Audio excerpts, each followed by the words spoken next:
Hello students, welcome my YouTube channel Saxena classes में आप सभी स्टूडेंट्स का स्वागत है। आई होप आपका विज्ञान का पेपर अब अच्छा गया होगा। चलिए हम आज की वीडियो में विज्ञान के पेपर के ऑब्जेक्टिव को सॉल्व करने वाले हैं। चलिए स्टार्ट करते हैं आज की वीडियो को। देखिए इसमें जो फर्स्ट आपका ऑप्शन आया था आपका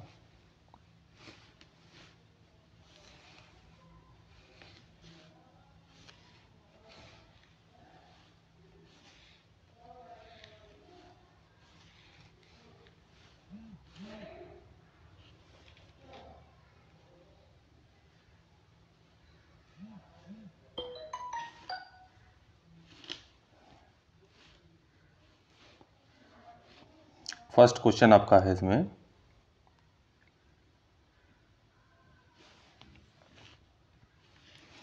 एक लेंस की क्षमता -2.5 डायोप्टर है।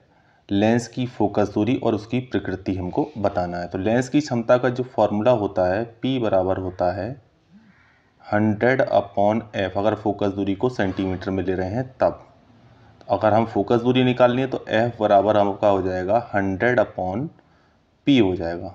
ठीक है, और फोकस दूरी किस में मिलेगी हमें? सेंटीमीटर में। तो P की वैल्यू हमको पता है पहले से कितनी है, -2.5 है। तो यहाँ पर -2.5 लगा देंगे और एक पॉइंट हटाएंगे, एक जीरो बढ़ा लेंगे और 25 से इसको काट दीजिए, 25 चौका 100, यानी माइनस के 40 सेंटीमीटर आपको क्या मिल जाएगी? फोकस दूरी मिल जाएगी।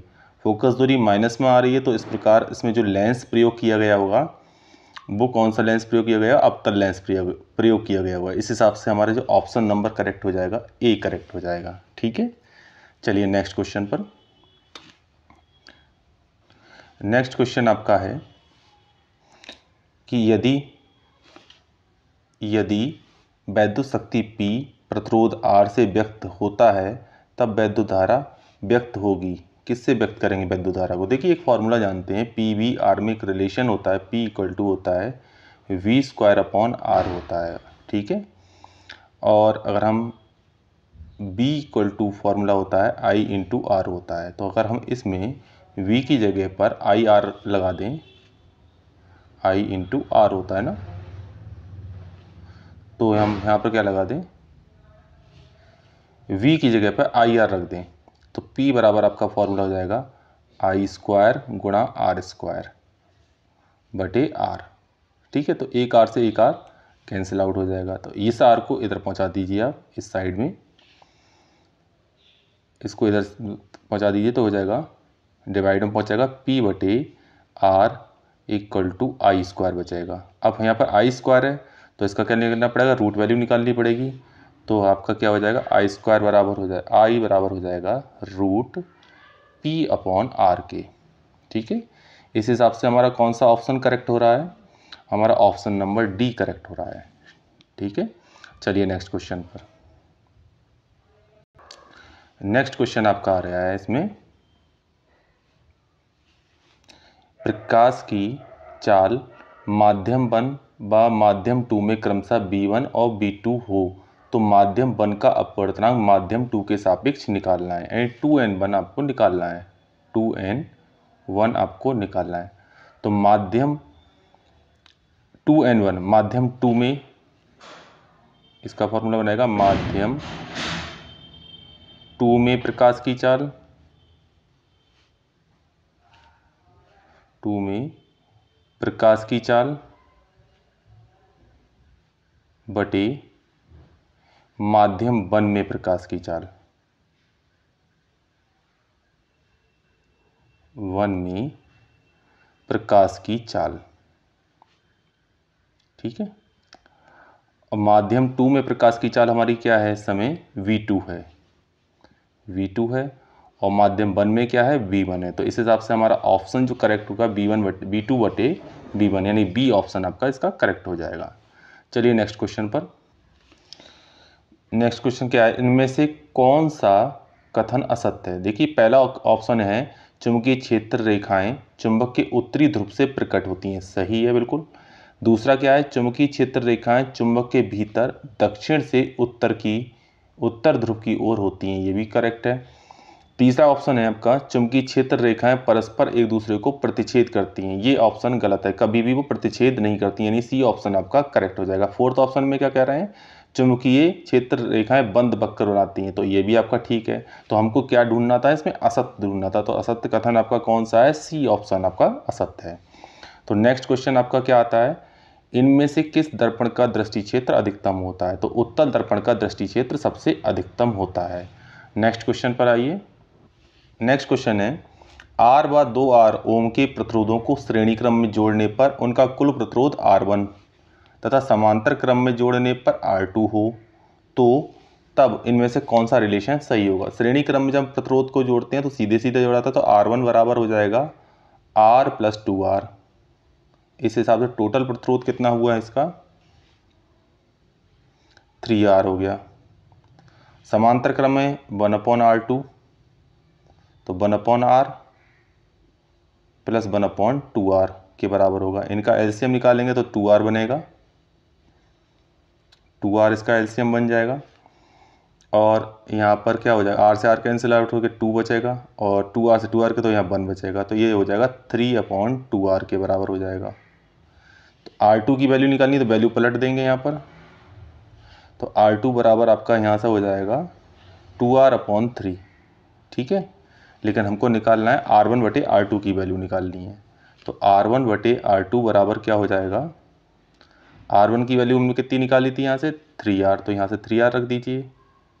R2 की वैल्यू कितनी है हमारी पास, ये है आपकी 2R/3, 2R/3, ये 3 कहाँ जाएंगे, ऊपर पहुँच जाएंगे, तो इस हिसाब से ये हो जाएगा 3R × 3/2R, ठीक है। तो R से R कैंसिल आउट हो जाएगा, 3 की 3 से गुणा हो जाएगी 9/2, यानी कि कितना हो गया 9/2 आंसर इसका होगा, यानी कि बी ऑप्शन इसका करेक्ट आंसर हो जाएगा। इस हिसाब से कौन सा ऑप्शन करेक्ट हो रहा है, बी ऑप्शन आपका करेक्ट हो जाएगा, बी ऑप्शन करेक्ट हो जाएगा, ठीक है।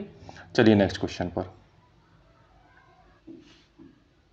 नेक्स्ट क्वेश्चन आपका आता है, धारावाही वृत्ताकार कुंडली में फेरों की संख्या n गुना बढ़ाने पर कुंडली के केंद्र पर चुंबकीय क्षेत्र का मान क्या होता है, n गुना बढ़ता है। तो ऑप्शन नंबर 1 क्या हो जाएगा, इसका करेक्ट हो जाएगा। नेक्स्ट क्वेश्चन पर आइए इसके।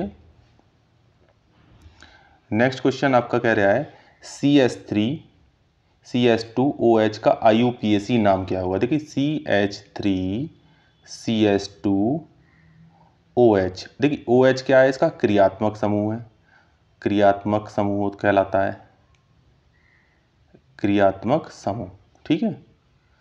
अब यहाँ इसमें कार्बन की संख्या गिने तो 1 2 कार्बन आ रहे हैं, 2 कार्बन के लिए हम एथ पढ़ते हैं, यानी एथेन में कौन सा शब्द जोड़ेगा, ऑल, तो पूरा नाम बन जाएगा ये एथेनॉल। क्या बन जाएगा इसका नाम, एथेनॉल बन जाएगा। तो IUPAC नाम क्या होगा, ऐसा एथेनॉल। इस हिसाब से ऑप्शन नंबर आपका ए करेक्ट हो जाएगा। चलिए नेक्स्ट क्वेश्चन पर। नेक्स्ट क्वेश्चन क्या है आपका, निम्नलिखित में कौन सी एक दहन की अवक्रिया है। दहन की जो अवक्रिया होगी वो ऑक्सीजन की प्रेजेंट में होती है। तो इन समीकरणों में देखना है कौन सी रिएक्शन ऑक्सीजन से क्रिया कर रही है। देखिए पहली समीकरण में NaOH यानी सोडियम हाइड्रोक्साइड एसिटिक अम्ल के साथ क्रिया करके सोडियम एसीटेट बना रहा है और H2 बना रहा है, इसमें ऑक्सीजन नहीं है, इसका मतलब ये दहन की अवक्रिया नहीं है। दूसरे में देखा मैथेन क्लोरीन के साथ क्रिया करके सूर्य के प्रकाश की उपस्थिति में क्लोरोफॉर्म और हाइड्रोक्लोरिक अम्ल बना रहा है, इसमें भी ऑक्सीजन के साथ अपक्रिया नहीं हो रही है, तो ये भी दहन की अपक्रिया नहीं हुई। तीसरे में देखिए मैथेन ऑक्सीजन के साथ क्रिया कर रहा है, कार्बन डाइऑक्साइड और जल और ऊष्मा एवं प्रकाश बन रहा है, तो इसमें देखिए ऑक्सीजन से क्रिया सीधी सीधी हो रही है, इसलिए ऑप्शन नंबर सी आपका करेक्ट हो जाएगा। चौथे ऑप्शन में भी ऑक्सीजन से क्रिया नहीं हो रही है, इस प्रकार ये भी दहन की अपक्रिया नहीं है, तो दहन की अपक्रिया कौन सी हो गई, ऑप्शन नंबर सी हो गई। नेक्स्ट क्वेश्चन पर आइए। नेक्स्ट क्वेश्चन क्या है, एक समूह में ऊपर से नीचे जाने पर परमाणु का साइज बढ़ता है, क्यों बढ़ता है, कि समूह में ऊपर से नीचे जाने पर एक नया कोष जुड़ जाता है, नाभिक तथा सबसे बाहरी कोष के बीच की दूरी स्थिर रहती है, या नाभिक में आवेशों की संख्या स्थिर रहती है, या उपयुक्त में से कोई नहीं। तो देखिए समूह में जब ऊपर से नीचे जाते हैं तो एक नया कोष बढ़ता चला जाता है, तो ऑप्शन नंबर ए आपका इसका करेक्ट आंसर हो जाएगा। नेक्स्ट क्वेश्चन आपका आता है कि प्लास्टर ऑफ पेरिस का रासायनिक सूत्र क्या है? तो पहले दे रखा है CaSO4 इंटू 3H2, ये नहीं होता है। CaSO4 इंटू 2H2, ये भी नहीं होता है। CaSO4 इंटू H2O, ये भी नहीं होता है। और CaSO4 इंटू हाफ H2O, ये आपका प्लास्टर ऑफ पेरिस का सूत्र होता है। ठीक है, तो ऑप्शन नंबर डी आपका करेक्ट हो जाएगा। नेक्स्ट क्वेश्चन क्या आपका, शुद्ध जल का pH होता है? तो शुद्ध जल का pH होता है 7 होता है। ठीक है, तो ऑप्शन नंबर आपका कितना हो गया, बी करेक्ट हो जाएगा। नेक्स्ट क्या आपका, एल्डिहाइड। एल्डिहाइड प्रकार्यात्मक समूह है। तो एल्डिहाइड में क्या होता है, CHO ग्रुप को एल्डिहाइड ग्रुप कहते हैं। देखिए, जिसमें CHO मिल जाएगा वही आपका एल्डिहाइड ग्रुप कहलाएगा। इसमें OH मिल रहा है, ये एल्कोहल ग्रुप होता है। इसमें CO है यानी कीटोन ग्रुप होता है। इसमें COOH है, इसका मतलब ये एसिटिक OE का फॉर्मल्डिहाइड ग्रुप है। ठीक है, नहीं फॉर्मल्डिहाइड नहीं, COOH। ठीक है, इस तरह से CHO इसमें मिल रहा है आपको। तो आपका ऑप्शन नंबर कौन सा करेक्ट है, बी आपका ऑप्शन नंबर करेक्ट हो जाएगा। ठीक है, चलिए नेक्स्ट क्वेश्चन पर। नेक्स्ट क्वेश्चन आपका आता है कि निम्नलिखित में से कौन उत्पादक है? उत्पादक कौन होता है? देखिए, चिड़िया उत्पादक नहीं है, पालतू जानवर उत्पादक नहीं है, और जंगली जानवर उत्पादक नहीं होते हैं। हरे पौधे क्या कहलाते हैं, उत्पादक कहलाते हैं। इस प्रकार से आपका ऑप्शन नंबर कौन सा करेक्ट हो जाएगा, डी करेक्ट हो जाएगा। नेक्स्ट क्वेश्चन में क्या है, मटर के लंबे पौधों यानी लंबे पौधों को डबल टी से डिनोट किया जाता है तथा बौने पौधों इनको स्मॉल डबल टी से डिनोट किया जाता है कि मध्य क्रॉस कराने पर प्रथम संतति यानी F1 पीढ़ी के बारे में हमको बताना है। यानी कि देखिए, डबल टी लंबे पौधों के लिए प्रयोग किया गया है, यानी कि डबल टी आपके यहाँ पर क्या है, लंबे पौधों के लिए, और स्मॉल डबल टी बौने पौधों के लिए प्रयोग किया गया है। पहले संकरण इससे कराएंगे, ठीक है, और दूसरी बार भी दूसरे वाले टी से कराएंगे। तो एक स्मॉल कैपिटल टी मिलेगा, एक स्मॉल टी मिलेगा, एक कैपिटल टी मिलेगा, स्मॉल टी, ऐसे इसमें पहले वाले से और फिर दूसरे वाले से कराएंगे। तो इसमें भी क्या मिलेगा, capital T small T, capital T small T. ये F1 श्रेणी के सदस्य कहलाएंगे, F1 श्रेणी के। तो इसमें ये सब विषम वाले संयुग्मी हैं, विषम समयुग्मी हैं, लेकिन सभी पौधे कैसे होंगे, लंबे होंगे। कैसे होंगे, लंबे होंगे। इस प्रकार से आपका ऑप्शन नंबर ए करेक्ट हो जाएगा। ठीक है, पहली संतति की बात कर रहे हैं, F1 पीढ़ी की बात कर रहे हैं, तो इसमें सभी पौधे कैसे होंगे, लंबे पौधे मिलेंगे। चलिए नेक्स्ट क्वेश्चन पर। नेक्स्ट क्वेश्चन आपका आता है, निम्नलिखित में से कौन सा जोड़ा प्रकाश संश्लेषण की अपक्रिया में प्रयोग किया जाता है? यानी कार्बन डाइऑक्साइड और ऑक्सीजन का प्रयोग करते हैं? नहीं, ये भी गलत है आपका। और दूसरा क्या है आपका, जल और ऑक्सीजन का प्रयोग करते हैं? नहीं, इसका भी प्रयोग नहीं किया जाता है। जल एवं कार्बन डाइऑक्साइड, इसका प्रयोग किया जाता है। जल और कार्बन डाइऑक्साइड का प्रयोग प्रकाश संश्लेषण की क्रिया में किया जाए, जब पौधे प्रकाश संश्लेषण की क्रिया में क्या करते हैं, पौधे अपना भोजन का निर्माण करते हैं। तो इसमें जल और कार्बन डाइऑक्साइड का उपयोग करते हैं। कार्बन डाइऑक्साइड और नाइट्रोजन का उपयोग भी नहीं किया जाता। इस हिसाब से ऑप्शन नंबर आपका सी करेक्ट हो जाएगा। नेक्स्ट क्वेश्चन में आपका आ रहा है, एक सामान्य एक लिंगी नर पुष्प में नहीं पाया जाता है, बाह्य दल पुंज पाया जाता है, यानी ऑप्शन गलत हो जाएगा। पंखुड़ी पाई जाती हैं, ये भी गलत हो जाएगा। पुंकेसर पाए जाते हैं, ये भी गलत हो जाएगा। लेकिन वर्तिकाग्र नहीं पाया जाता है, तो डी ऑप्शन आपका इसका करेक्ट हो जाएगा।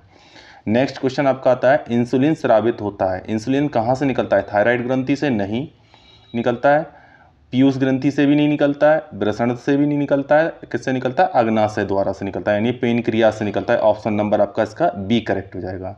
नेक्स्ट क्वेश्चन क्या है, जैव विकासवाद के सिद्धांत को प्रतिपादित किया था, चार्ल्स डार्विन ने प्रतिपादित किया था, तो इसलिए ऑप्शन नंबर ए करेक्ट हो जाएगा। ग्रेगर जॉन मेंडल ने नहीं किया था, अमृता देवी बिश्नोई ने नहीं किया था, स्टेनली मिलर ने नहीं किया था। तो ऑप्शन नंबर ए इसका करेक्ट हो जाएगा। जीवाश्म ईंधन जलने पर क्या देता है, कार्बन के ऑक्साइड करेक्ट है, नाइट्रोजन के ऑक्साइड भी देता है करेक्ट है, और सल्फर के ऑक्साइड भी देता है करेक्ट है। तो इस हिसाब से इसके तीनों ऑप्शन क्या हो जाएंगे, करेक्ट हो जाएंगे। तो डी ऑप्शन इसका करेक्ट कहलाएगा। तो कौन सा ऑप्शन इसका करेक्ट कहलाएगा, डी। इसका ऑप्शन नंबर करेक्ट हो जाएगा आपका डी। डी ऑप्शन इसका करेक्ट कहलाएगा, यानी कि नाइट्रोजन के ऑक्साइड, कार्बन के ऑक्साइड और सल्फर के ऑक्साइड, तीनों ऑक्साइड इसमें आपको मिलते हैं देखने को जीवाश्म ईंधन में जलने पर, तो इसलिए ऑप्शन नंबर डी इसका करेक्ट हो जाएगा। बाकी क्वेश्चन आपको नेक्स्ट वीडियो में देखने को मिलेंगे। अगर आपको मेरी वीडियो पसंद आई है तो चैनल को सब्सक्राइब कर लीजिए और वीडियो को लाइक करना और शेयर करना बिल्कुल ना भूलें। धन्यवाद।